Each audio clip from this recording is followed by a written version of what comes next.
Hello there. This is just a short film to help those of you who have asked how did I make the wind muffler for my iPhone.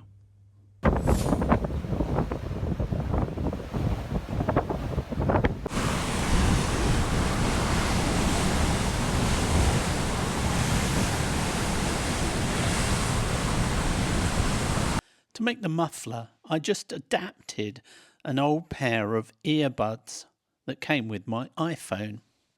These have a little microphone in the control unit which you use when making phone calls. You need a little bit of long-haired fur, and I cut this gonk up, but it's cheaper to buy samples from eBay or Amazon. So we need to wrap this microphone in the fluffy material. So I cut out a square, sewed it into a tube and passed the headphone through the middle, and then sewed the ends on to trap it. And here you can see it trapped in place.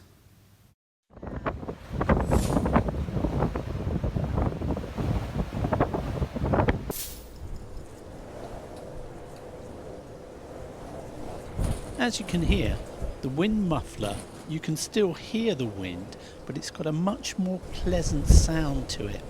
It's not perfect, but it certainly helps me to get some quick shots on a particularly windy day if necessary. I used to wear them like this, but I don't anymore. I actually tape the two earbuds together so they don't make a clacking sound in the wind, and I just hold it in my hand now whenever I want some audio. Hope this helps somebody, and if it does, give us a like and hit that subscribe button.